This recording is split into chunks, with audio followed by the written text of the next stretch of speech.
Hi everyone, it's Michelle from Scrap Secrets, and I just wanted to give you an update on the paper bag mini album that I've been working on.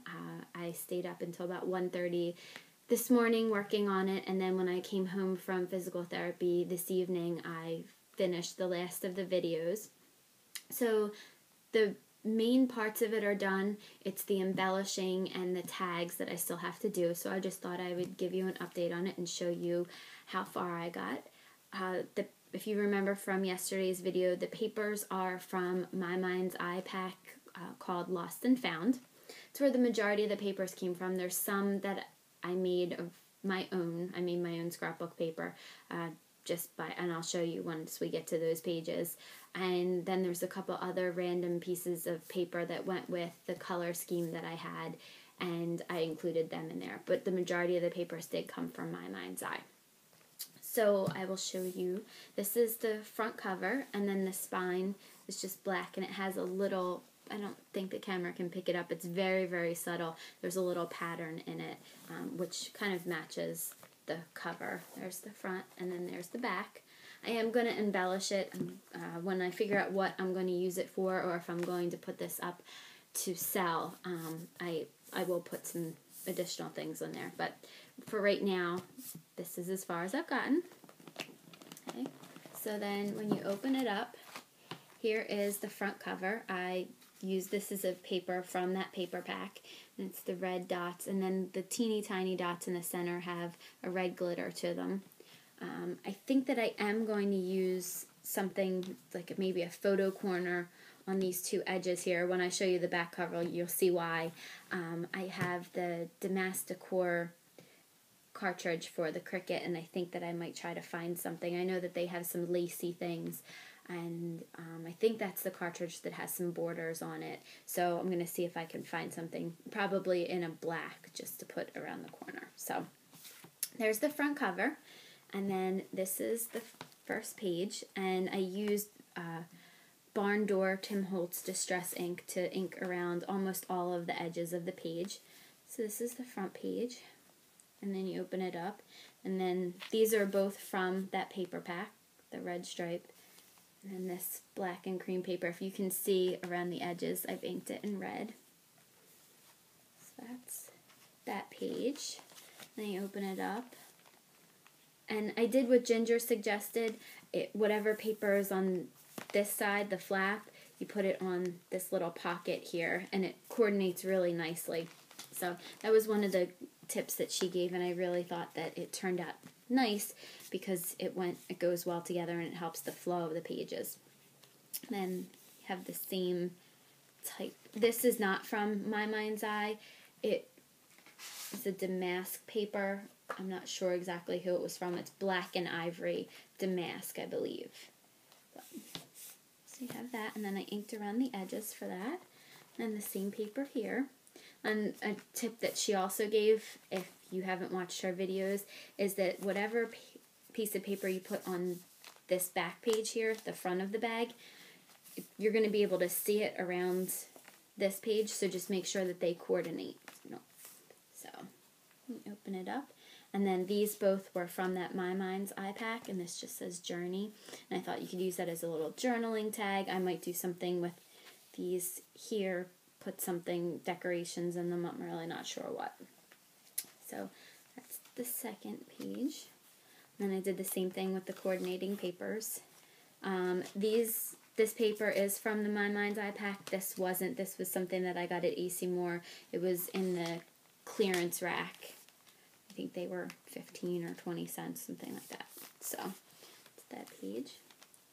And then, when I was decorating this, I couldn't find anything that I really liked to go with this. I really wanted to start incorporating some black, because there's a black stripe here, and I thought that that would be good to incorporate it. So I just took a plain sheet of black cardstock, and then this was a stamp that I got in the $2 bin at AC Moore.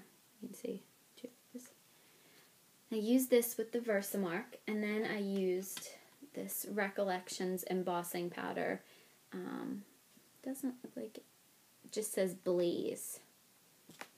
This is what it looks like. And when I first poured it on, it had a really sparkly look, and I liked the way it looked. But once the heat gun got to it, there you can see the shine on the paper. It has a little bit of a red tint in person, but you have to hold the page at a certain angle, even in person, to see it.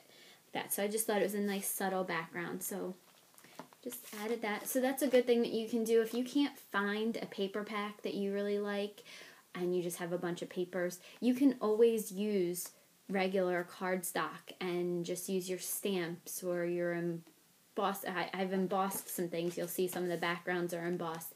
Use whatever you have and make it work. So there's a bunch of different things you can do. Instead of just using the pre-made pattern paper, make your own. So that's what I decided to do here. And then it kind of also coordinated with this. There's a little bit of red glitter here. This is just a legend paper, so I might use this as a big tag. I'm really not sure. I haven't decided yet. So there's that page. And then here's what I was talking about with the embossing. If you can see,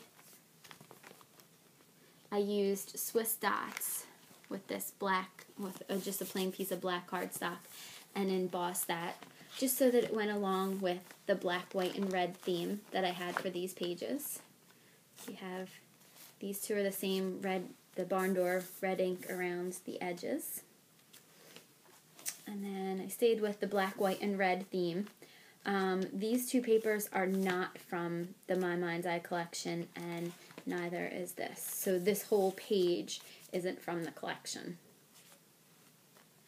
So, let me turn this over. Another thing that I did was I took just a regular piece of red cardstock. I couldn't find anything, again, that coordinated with this, and I actually had a punch. It's actually holding up my camera right now, or else I'd be able to show you. It's a Martha Stewart punch, and it's like a chain link. So I just repeated that over and over again. I punched it over and over on some black cardstock, and then just glued it down. And then I used this gray, black, and red paper. It just has definitions of different words on it. Inspire, hope, best, cute. So I just thought that it went cute with the paper collection that I had chosen. So there's that.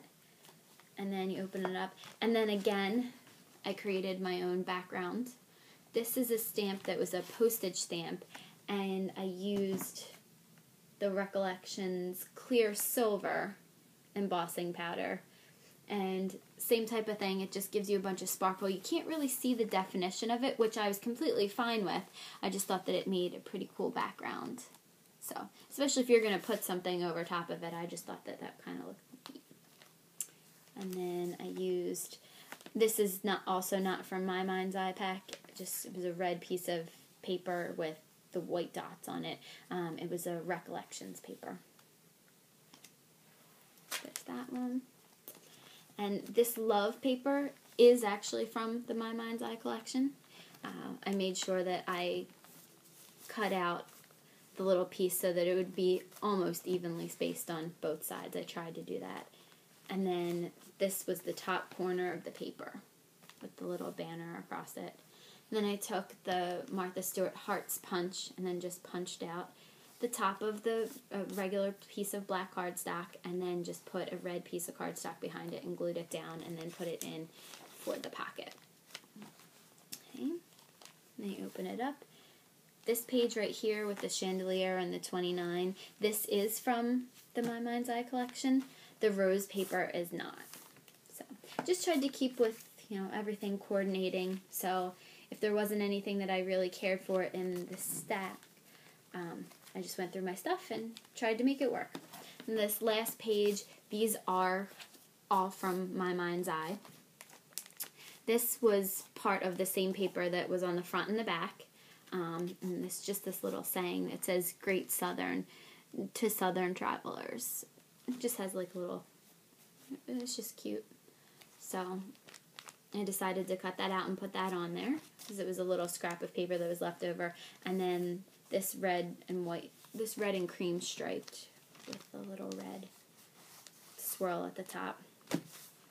So if you look at this, you will notice why I need to do something with the corners. See, I thought I did a good job mitering. I was just thinking about the rounding of the corners, but I wasn't thinking about this. So either next time I need to extend the paper a little bit better, kind of like I did with the cover where I extended it from edge to edge, or I'll need to do something with the covers. So the last thing that I did on this album is, that's in the album right now, is this waterfall piece.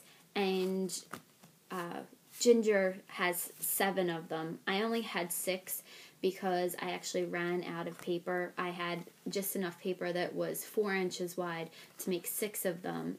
She put 7 in hers. So, not a big deal. I used the same measurements. I inked around the edges with the Distress Ink Barn Door, like I had with all the other pieces, and then just kind of spaced it out so that there would be a little border at the top and the bottom, because when you flip these up, there's a little border right here where you could write something in there, a date or a little caption or something, so I figured you could write something on the bottom, but then it would also give you space down here to journal, to add you could add just a picture down here, whatever you wanted to do.